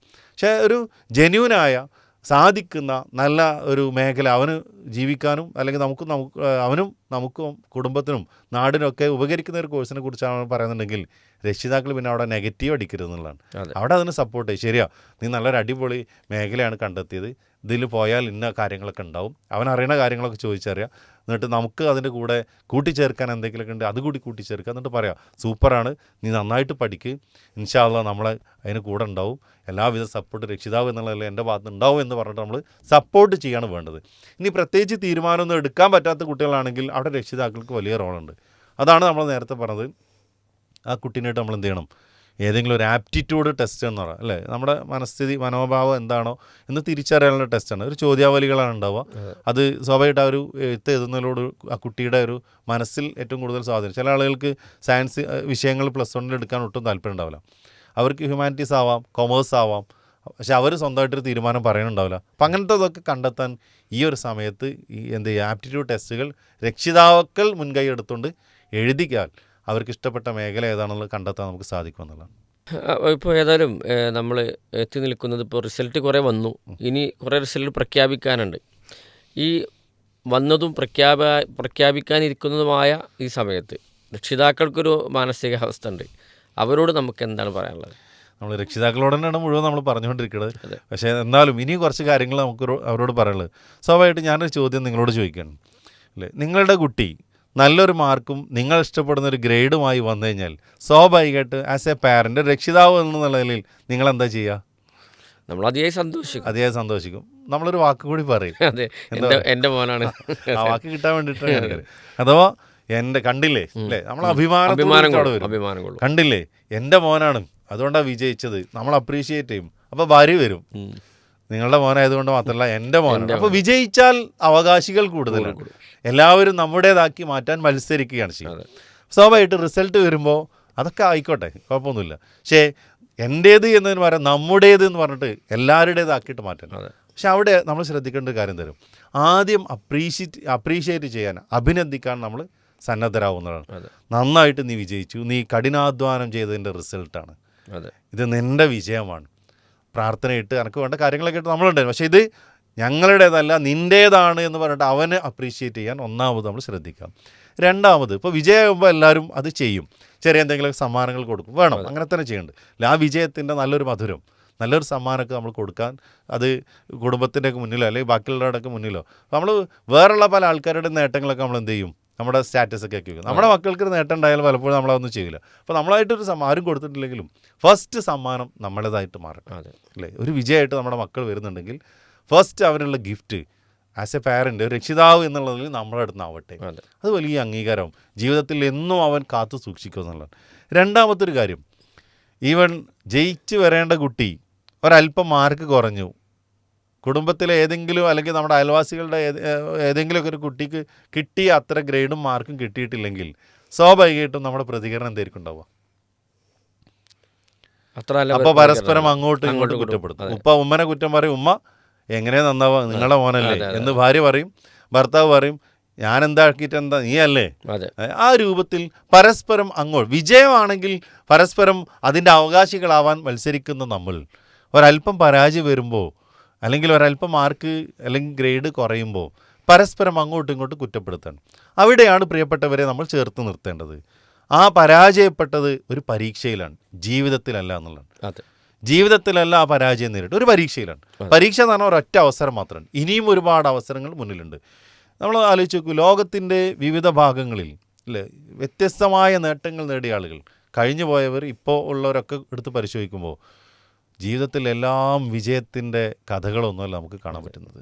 ഇപ്പോൾ നമ്മളെ കയ്യിലുള്ള ഒരു ഫോൺ അല്ലേ, ഇത് കണ്ടെത്തിയത് എന്ന് പറയുന്നത് ഒരു ദിവസത്തെ ഒരു പരിശ്രമം കൊണ്ടല്ല, എത്രയോ ദിവസങ്ങൾ പരിശ്രമിച്ച് പരാജയപ്പെട്ട് വീണ്ടും പരിശ്രമിച്ച് വീണ്ടും പരാജയപ്പെട്ട് ആ രൂപത്തിലാണ്. ബൾബ് കണ്ടെത്തിയ തോമസ് ആൽവ എഡിസനെ കുറിച്ച് പറയാറുണ്ട്. ഇതൊക്കെ വളരെ ഫെമിലിയർ ആയിട്ടുള്ള കഥകളാണ്, കഥകളല്ല ചരിത്ര സംഭവങ്ങളാണ്, യാഥാർത്ഥ്യങ്ങളാണ്. അദ്ദേഹത്തിൻ്റെ പരീക്ഷണശാല ആളി കത്തിയിട്ടുണ്ട്. അദ്ദേഹത്തിൻ്റെ ഭാര്യയും മക്കളും ആ ആളി കത്തുന്നത് കണ്ടിട്ട് അദ്ദേഹം അതിൻ്റെ ഉള്ളിലാണല്ലോ അകപ്പെട്ടല്ലോ എന്ന് പറഞ്ഞാൽ തട്ടസിച്ച് കരയാൻ. ആ സമയത്ത് അദ്ദേഹത്തിനെ രക്ഷിക്കാൻ വേണ്ടി ചുറ്റും ഓടുന്ന ഒരു സംഭവം പറയുന്നുണ്ട്. അപ്പോൾ മോളോട് അദ്ദേഹം പറയുന്നുണ്ട് അമ്മനെ പോയി വിളിച്ചു കൊണ്ടുവരും എന്നിട്ട് കാണിച്ചു കൊടുക്കുക ഈ തീ കത്തുന്നത് കാണട്ടെ എന്നുള്ളത്. എന്ന് പറയുന്നത് ഒരു പരീക്ഷണം നടത്തിയപ്പോൾ അതിലൊരു ചെറിയ അശ്രദ്ധ വലിയ അതുവരെ ഉണ്ടായ മുഴുവൻ റിസൾട്ടിനെയും കത്തിച്ചാമ്പലാക്കുന്ന ഒരവസ്ഥയിലേക്ക് എത്തി എന്നുള്ളത്. അതിൽ നിന്ന് അദ്ദേഹം നിർത്തിയില്ല, വീണ്ടും അദ്ദേഹം എന്ത് ചെയ്യാണ്, തുടരുകയാണ്. ഇങ്ങനെ ഓരോ ഘട്ടങ്ങളും ഇപ്പോൾ ഇസ്ലാമിക ചരിത്രത്തിലെ ഓരോ സംഭവങ്ങളും എടുത്ത് പരിശോധിച്ചെങ്കിലും മഹാനായ റസൂൽ കരീം സല്ലല്ലാഹു അലൈഹി വസല്ലമയുടെ ജീവചരിത്രം എത്ര പ്രയാസങ്ങൾ അദ്ദേഹം നേരിട്ടിട്ടുണ്ട് അല്ലേ. ഹിജറ പോവാൻ വേണ്ടി എത്ര മാനസികമായിട്ടുള്ള പ്രയാസങ്ങൾ അദ്ദേഹം അനുഭവിച്ചിട്ടുണ്ട്. അവസാനം താൻ കിടന്ന സ്ഥാനത്ത് അലി റളിയല്ലാഹു അൻഹു കിടത്തിയിട്ടാണ് പോണത്. എന്ന് പറഞ്ഞാൽ ഒരു വിജയിച്ച് എന്ന് പറഞ്ഞാൽ ആരുടെയും ഒരു ശല്യമില്ലാതെയോ പ്രയാസം ഇല്ലാതെയോ അല്ലല്ലോ പോണത്. പരാജയങ്ങളും പ്രതിസന്ധികളും പ്രയാസങ്ങളും ഒക്കെ ജീവിതത്തിൻ്റെ ഭാഗമാണ്. ആ പരാജയത്തിൽ നിന്നും ഒരു ഗുണപാഠം ഉൾക്കൊണ്ടുകൊണ്ട് മുന്നോട്ട് പോകുന്ന ആളുകൾക്കാണ് വിജയിക്കാൻ സാധിക്കുന്നത്. ഇത് രക്ഷിതാക്കൾ ആദ്യം മനസ്സിലാക്കണം. സ്വാഭാവികമായിട്ടും അങ്ങനെയുള്ളൊരു പരാജയമായിട്ട് വരുമ്പോഴാണ് വിജയിച്ചതിനേക്കാൾ കൂടുതൽ നമ്മൾ കൂടെ നിർത്തേണ്ടതാണ്. ഞാൻ ഇതായിട്ട് കണക്ട് ചെയ്യുമ്പോൾ ഒരു കാര്യം പറയാനുള്ളത്, ഒരു പ്രാവശ്യം ഞങ്ങൾ ഫാമിലി ഇതേപോലെ വീട്ടിൽ നിന്ന് ഞങ്ങളെവിടെയൊക്കെ പോകാൻ വേണ്ടിയിട്ട് ഇറങ്ങുന്നു. അപ്പോൾ മോന് അവനാകെ ഇപ്പോൾ 10 വയസ്സായിട്ടുള്ളൂ. ഇത് നടക്കുമ്പോൾ എനിക്ക് തോന്നുന്ന ഒരു 8 വയസ്സൊക്കെ ആയിട്ടുള്ളൂ. അപ്പോൾ ഞാൻ കാറ് തുറന്നിട്ട് ചാവി അതിൽ ഇട്ട് വെച്ചിട്ടുണ്ടായിരുന്നു. ഇവൻ ജസ്റ്റ് അതിൽ കയറി ചാവി കൊടുത്തു, വണ്ടി സ്റ്റാർട്ടായി വീടിൻ്റെ തൊട്ട് മുന്നിൽ, അപ്പം തന്നെ ഓഫാക്കിയാണ്. ഇവൻ ആകെ പേടിച്ചിങ്ങനെ നിൽക്കണം. സ്വാഭാവികമായിട്ട് നമ്മൾ വൈകാരികമായിട്ട് എന്താടാന്ന് ചോദിച്ചില്ല. പക്ഷെ ഞാനോട് സാറില്ല കുട്ടാ എന്താടാ പറ്റി ഓണാക്കിയത് സാറില്ല കേട്ടോ. അതിൽ ആ ഒരു സംഭവം ഇപ്പോഴും അവൻ എന്നോട് എടുത്ത് പറയുന്നുണ്ട്. എനിക്ക് ആകെയുള്ളൊരു ധൈര്യം കിട്ടിപ്പിച്ചാന്നാണ്. നിങ്ങളെങ്ങാനും അന്ന് എന്നെ ചീത്ത പറഞ്ഞിട്ടുണ്ടായിരുന്നെങ്കിൽ പിന്നെ എനിക്ക് അന്നത്തെ ദിവസം പോയിരുന്നു ഇപ്പോഴും. പക്ഷേ ഇപ്പോൾ ഈ അടുത്ത ഒരു ദിവസം പോലും എന്തോ ഒരു കാര്യം പറഞ്ഞപ്പോൾ അവൻ പറഞ്ഞതാണ്. ഞാൻ ചോദിച്ചാൽ ഈ എൻ്റെ അടുത്ത് ഏറ്റവും കൂടുതൽ എനിക്ക് ഇഷ്ടപ്പെട്ടു. അപ്പോൾ പറയും ഈ ഒരു കാര്യം അല്ലേ, അവൻ പരാജയപ്പെട്ടപ്പോൾ അവനൊരു ഫെയിലിയർ വന്നപ്പോൾ അവൻ്റെ കൂടെ നമ്മൾ നിന്നതാണ് എത്രയോ വിജയങ്ങളുണ്ടായിട്ട് അപ്രീഷിയേറ്റ് ചെയ്യുന്നതിനേക്കാൾ അവൻ ഓർക്കുന്നത് എങ്കിൽ അവിടെ നമ്മളുടെ രക്ഷിതാക്കളുടെ റോൾ എന്ന് പറയുന്നത് എത്രയാണ്. അപ്പോൾ മക്കളെ ചേർത്ത് പിടിക്കാൻ ഒരു തെറ്റ് പറ്റിയിട്ടുണ്ടെങ്കിൽ ഒരു പരാജയം ഉണ്ടെങ്കിൽ സാരല്ലടാ ഞങ്ങൾ കൂടെ ഉണ്ടടാ എന്നൊരാശ്വാസത്തിൻ്റെ വാക്ക് നമുക്ക് പറയാൻ സാധിച്ചാൽ അതായിരിക്കും അവരുടെ ജീവിതത്തിൽ എന്നെന്നും അവർ ഓർക്കുന്ന കാര്യങ്ങൾ എന്നാണ് നമുക്ക് മനസ്സിലാക്കുന്നത്. അതേപോലെ തന്നെയാണ് ഇപ്പോൾ നമ്മൾ വിജയിച്ച ആളുകളെയാണ് എപ്പോഴും പറയാം. ഇപ്പോൾ ഏതൊരാളും വിജയിച്ച ഒരാൾ മുന്നിൽ നിൽക്കുമ്പോൾ അയാളുടെ പിന്നിലേക്ക് തിരിഞ്ഞു നോക്കാറില്ല. അയാൾ കഷ്ടപ്പെട്ടു വന്ന് കയറി വന്ന ഒരു മേഖല ഉണ്ടാവും. ഒരുപാട് കഷ്ടപ്പാടുകൾക്ക് മുന്നിലാണ് ഇവനെന്ത് ചെയ്യുക, അയാൾ മികച്ചതായി നിൽക്കുന്നത്. ഇത് ശരിക്കും കുട്ടികൾക്ക് എന്ത് ചെയ്യണം, ബോധ്യപ്പെടുത്തി രക്ഷിതാക്കൾ കൊടുക്കണം എന്നുള്ളതാണ്. അതിനോടൊന്ന് കൂട്ടിച്ചേർക്കാനുള്ളതെന്ന് തോന്നുന്നു. നമ്മളിപ്പോൾ ഈ എപ്പിസോഡ് ഇവിടെ അവസാനിപ്പിക്കുമ്പോൾ എന്തെങ്കിലും കൂട്ടിച്ചേർക്കാനുണ്ടോ? ഫൈനലി നമുക്ക് പറയാനുള്ളൊരു കാര്യം, ലാസ്റ്റ് വേർഡ് എന്ന് പറയുമ്പോൾ പറയാനുള്ളത്, നമ്മൾ ചെയ്യേണ്ട കാര്യങ്ങളൊക്കെ കൃത്യമായിട്ട് നമ്മൾ ചെയ്യുക. ആത്മാർത്ഥമായ പ്രാർത്ഥന നമ്മുടെ മക്കൾക്ക് വേണ്ടി നമ്മൾ നിർവഹിക്കുക എന്നുള്ളതാണ്. നമ്മളെല്ലാവരും ചെയ്യുന്നുണ്ടാവും. പക്ഷെ അവിടെ എനിക്ക് അവസരം കിട്ടുന്ന സമയത്തൊക്കെ നമ്മൾ പറയാറുണ്ട്, ഈ പ്രാർത്ഥന ചെറിയൊരു എഡിറ്റിംഗ് നമുക്കുള്ളത്. നമ്മുടെ മക്കൾക്ക് വേണ്ടി നിരന്തരം പ്രാർത്ഥിക്കുന്നത്, കണ്ണീരൊലിപ്പിച്ചുകൊണ്ട് പ്രാർത്ഥിക്കുന്നുണ്ട്. അവരുടെ ജീവിത വിജയം, ഒരു നല്ല ജീവിത സാഹചര്യം ഉണ്ടാവാൻ, അവരുടെ നല്ല ഒരു പെരുമാറ്റ സ്വഭാവങ്ങൾക്കൊക്കെ വേണ്ടി നമ്മൾ നിരന്തരം പ്രാർത്ഥിക്കുന്നുണ്ട്. മക്കളാരും ഇത് കേൾക്കുന്നില്ല എന്നുള്ളതാണ് അല്ലേ. അപ്പോൾ മക്കളുള്ള സമയത്ത് അല്ലേ, നമ്മുടെ മക്കൾ നമ്മുടെ കൂടെ ഉണ്ടാകുന്ന സമയത്ത് അവർക്ക് വേണ്ടി ഇതുപോലെയുള്ള പ്രാർത്ഥനകൾ അവർ കൂടി കേൾക്കുന്ന ഒരു സമയത്ത് നമ്മൾ നിർവഹിച്ചു കഴിഞ്ഞാൽ അതിൻ്റെ ഒരു ഇമ്പാക്റ്റ് വലിയതാണെന്നാണ് നമുക്ക് മനസ്സിലാക്കാൻ പറ്റുക. അപ്പോൾ ഈ സൈക്കോളജിയുമായി ബന്ധപ്പെട്ടൊക്കെ പറയണത് ഈ രൂപത്തിലുള്ളതാണ് അല്ലേ. നിങ്ങളുടെ പ്രാർത്ഥനയിൽ നിങ്ങൾ ചെറിയ എഡിറ്റും പ്രാർത്ഥിക്കുന്നുണ്ട്, പക്ഷെ അതൊന്നും ആരും കേൾക്കണില്ല, നമ്മുടെ മക്കൾ അറിയണം. അപ്പോൾ അവർക്ക് വേണ്ടി നമ്മൾ നിരന്തരം പ്രവർത്തിക്കുന്നുണ്ട് എന്ന് മാത്രമല്ല, അവരെ കൂടെ നിൽക്കുന്നുണ്ടെന്ന് മാത്രമല്ല, ഞങ്ങൾക്ക് വേണ്ടി അകമഴിഞ്ഞ പ്രാർത്ഥനയായിട്ട് എൻ്റെ പാരൻ്റ് എൻ്റെ കൂടെയുണ്ട് എന്ന് കൂടി അറിയുമ്പോൾ ആ മക്കൾ സ്വാഭാവികമായിട്ടും വിജയിക്കാനുള്ള ഒരു പരിശ്രമം അവരുടെ ഭാഗത്തുണ്ടാവും. അങ്ങനെയുള്ള വിജയം ഉണ്ടാവട്ടെ എന്ന് ആശംസിക്കുകയാണ്. പ്രിയപ്പെട്ട ശ്രോതാക്കളെ, നമ്മൾ ഈ എപ്പിസോഡ് അവസാനിപ്പിക്കുന്നു. ഏതായിരുന്നാലും ഈ രക്ഷിതാക്കളോട് പ്രത്യേകിച്ച് ഇതിൽ സൂചിപ്പിച്ച കാര്യങ്ങൾ ഒരിക്കലും തന്നെ നിരാശപ്പെടേണ്ടവരല്ല, അതല്ലെങ്കിൽ ടെൻഷൻ അടിക്കേണ്ടവരല്ല. ഒരുപാട് മേഖലകൾ, സാധ്യതയുള്ള വലിയ മേഖലകൾ ഇന്നുണ്ട്, പഴയതുപോലെയല്ല എന്ന തിരിച്ചറിവ് നമുക്കുണ്ടാകണം. അവർക്ക് വേണ്ടി അധ്വാനിക്കുകയും അവർക്ക് വേണ്ടി പരിശ്രമിക്കുകയും ചെയ്യുമ്പോൾ റബ്ബി ഹബ്ലി മിന സ്വാലിഹീൻ, റബ്ബെ സ്വാലിഹായ ഒരു മകളായി മാറാനുള്ള ഒരു പ്രാർത്ഥന നമുക്ക് കൂടെ ഉണ്ടാവുകയും വേണം എന്നുള്ളതാണ് ഈ എപ്പിസോഡിൽ നമ്മൾ സൂചിപ്പിക്കുന്നത്. ഇൻഷാ അല്ലാഹ് അടുത്ത എപ്പിസോഡിൽ നമുക്ക് വീണ്ടും കാണാം. ഇവിടെ അവസാനിപ്പിക്കുന്നു. വാഖിർ ദഅ്വാനാ അൽഹംദുലില്ലാഹി റബ്ബിൽ ആലമീൻ. അസ്സലാമു അലൈക്കും വറഹ്മത്തുള്ളാഹി വബറകാതുഹു.